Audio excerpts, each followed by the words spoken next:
Welcome back to Prime Live Ramadan edition. So this evening we're fortunate to be joined by Dr. Kingsley Makhubela. He's a former South African diplomat and current expert in international relations. He's joining us to discuss the recent diplomatic developments between South Africa and the United States. In the wake of the expulsion of former South African ambassador to the United States, Ebrahim Rasool, Dr. Makhubela's expertise and insights on the potential implications of this incident, as well as the shifting political landscape in both countries, are invaluable in helping us understand and anticipate the challenges that may lie ahead. It gives me great pleasure to welcome Dr. Makhubela to the show. Good evening, sir. Assalamu alaikum. Hadakallahu ila al-Jannah. Very good to have you with us this evening, Dr. Makhubela. Given your extensive knowledge of international relations, could you explain the broader implications of South Africa's ambassador being expelled from the United States for what Mario Rubio claims were disparaging remarks? Well, the implications of the expulsion, it's a subject that would occupy a lot of analysts moving forward, and I expect it also to feature in the Vienna Convention, the update on the Vienna Convention and diplomatic relations. So far, there's been tension between the two countries, and the unfortunate remarks by the ambassador shifted the focus on the strategic thrust of policy challenges that South Africa has with the US administration. Because in the last 2 weeks, the focus has been on the expulsion as opposed to policy issues and challenges that all of us are seeing. So it has managed to divert the attention on rightfully pressing issues that ought to be discussed with the new administration in Washington. So that's the implication of this. But it has exposed the country to be very vulnerable. And I think the utterances of the ambassador were quite unfortunate. So, Doctor, coming back then to the kind of spotlight being shifted to the ambassador being expelled as opposed to the bilateral relations and diplomatic engagements being around policy issues, what do you think is the implication of this on bilateral relations and possibly the broader international relations? Well, the US politics are quite very broad. It's not only in terms of the administration, it's in terms of the Capitol Hill. All the lawmakers have very independent opinion on this. And they have started to make utterances actually supporting the administration on this. But it has really put a spotlight in terms of the new emerging multipolarity and the shifting of power relations between the United States and new emerging powers. I keep on saying that when Trump left the White House eight years ago, the US was the only power in the world. But now, 8 years later, there are new powers. And I think the administration would quick understand this shifting powers in terms of a lot of a global hotspot. I mean, it's known now that they are focusing on the Middle East and really attacks on the Houthis.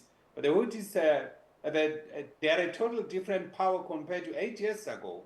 They have capacity to launch attacks into Israel.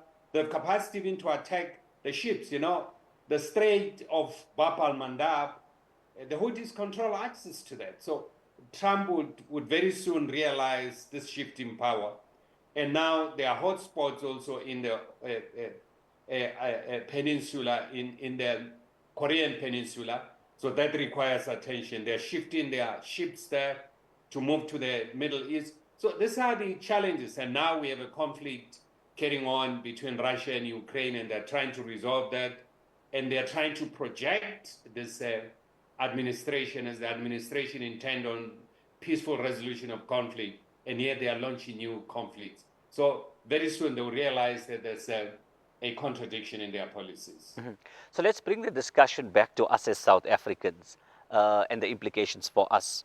Would you be able to provide any suggestions or advice for how South Africa can prevent similar diplomatic incidents from occurring in the future? Naturally, based on what Doctor mentioned, that we now have multipolarity, emerging multipolarity in the world, it becomes somewhat difficult for any country to navigate. But based on your experience as being a diplomat previously, what advice or suggestions would you be able to give us? I think one thing that as a country we need to focus on is to look at the bigger picture and to behave, for our diplomats to behave within the prescript of the Vienna Convention, because that's the only protection that one has. And behaving like that will be able to focus on key policy issues and strategic issues, and to really be able to align ourselves on specific issues with any other countries if we are focused on real issues. The problem is that we allow ourselves to be diverted to issues that are non-issues, peripheral issues, not core issues. I think there's a need to really better train and equip our diplomats in terms of, because the diplomatic statecraft, it's a very complex issue, but it's a battlefield that people have to understand that if you get into that battle, what are the instruments that you need to be able to come out of that battle victorious? If you don't understand the instruments at your disposal, you're going to keep on being sidetracked and lose focus on bigger issues. Mm-hmm. So, Doctor mentions it being a minefield, and naturally, Ebrahim Rasool, on his return to South Africa this past weekend, in the public statement that he made to those who received him, referenced some of these aspects of that particular minefield. Now, we know that in the US, politics is shifting somewhat to a more right-wing outlook. What implications does this hold for South Africa and its relationship with the United States? Could this lead to further diplomatic incidents or a weakening of our bilateral ties, which are already strained? The shift to the right, it's happening around the world. You may have seen now in Germany, the CDU, which is the center-right, it's there. In Austria, the shift to the right. In the United Kingdom, the Labour Party, which is supposed to be a center-left, has moved to the right.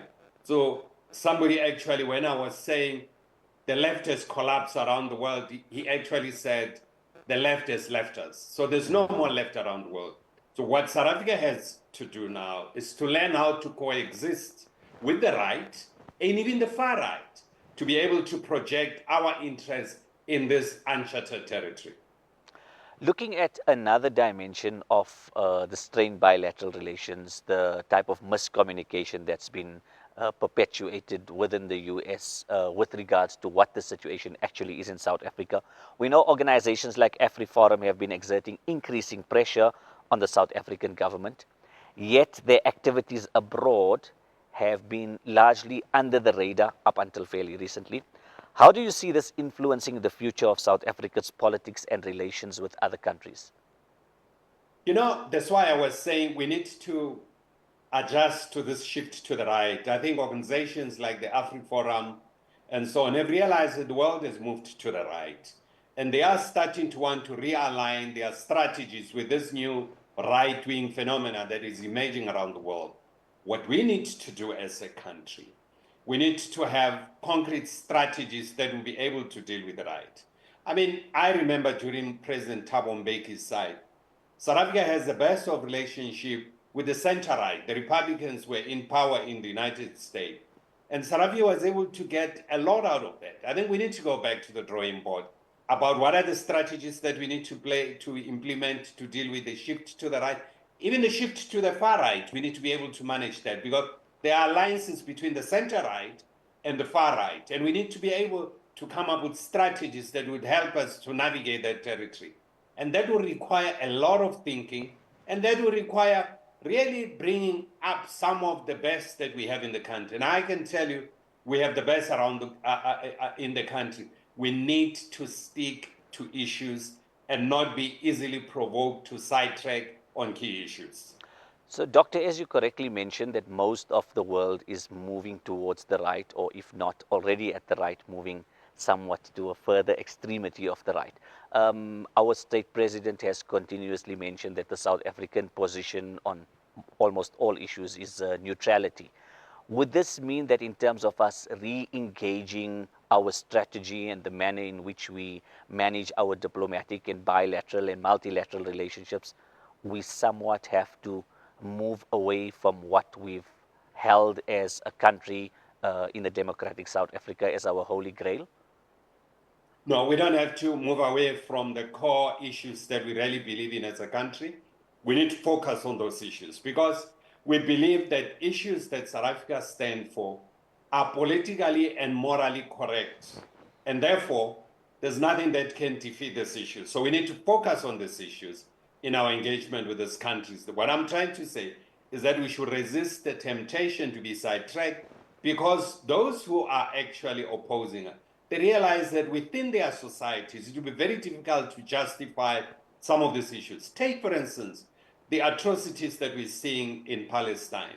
No one can justify the killing of children. So we have a very strong and moral and superior cause to advocate and sell around the world. So if we allow ourselves to be sidetracked, these key issues that we believe in are going to suffer because we're going to be focusing on peripheral issues. So we need to look at the core and periphery. And our focus should be around the core and not be easily diverted. As a last question then, Dr. Kingsley, what criteria should the South African government consider when appointing a new ambassador to the United States? How can the government balance, as you mentioned, the need for diplomatic tact in terms of navigating this minefield and the desire, which you've also mentioned, to stand firm on South Africa's values and policies that are founded on that which is moral and that which is just? I think that we're not going to have a new criterion for appointing an ambassador to the US. We're going back to the same drawing board of looking at people who are capable and able to advocate for the South African position, people who are able to sell our position, not only within government, within the civil society, within business. We need to focus on that, but we need to better prepare our people in terms of the dynamics of the country. Tell them what are the minefields there, how to navigate those challenges. And every country, it's quite unique in its composition, politically, socially, and economic. So we need somebody that we can better prepare. I don't think we're going to get anyone or would have anyone who knows everything about the United States, but they have to be better prepared for that. And I think we have institutional capability to do that within the academia, civil society, and other groups that are very keen in advocating for the country's position that can better assist whoever is appointed to navigate these challenges. Dr. Kingsley Makhubela, we thank you for your time this evening. The take-homes for us are definitely about preparing our diplomatic corps that we send to any part of the world better and giving them the tools and the insight to be able to navigate the minefields that they are likely to experience wherever they are deployed.